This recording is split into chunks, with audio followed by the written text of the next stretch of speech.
Join Cell Academy, Goa's best coaching for IIT, JEE and medical exam preparations for class 7 to 12. Register today for Cell Talent Search exam for class 6 to 12. Admissions are now open for repeaters medical batch for NEET 2022. या कोटाची परिस्थिती पळया मरे तुम्ही raincoat पडे घातले तेणी त्या रेनकोटा पुरा का सगळे उदक सगळे येता कसली रेनकोट काढला चीप रेनकोट हाडल्यान घातला ते वयल्यान तेका परमनंट सोल्युशन जाय हे कोटा म्हणला कितें permanent solution is required for our court unless that is done we will avoid coming to the court at all because it's not possible to work.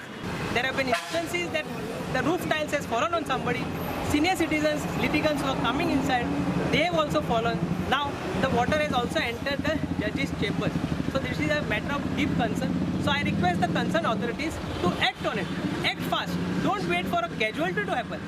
It is like today, like they are all waiting for a casualty to happen over there. Now only once a casualty happens, we cannot act on it. So my only request is that the concerned officer should act as fast as possible. Regarding this building, it is only that we are refraining ourselves from entering into this particular premises. Nothing like that is going because the condition of the court is very shabby.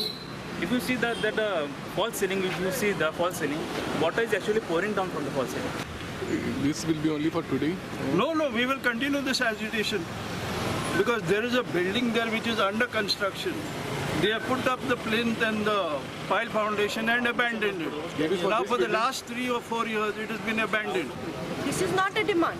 It is basic infrastructure that needs to be put in place to give us the safe working premises.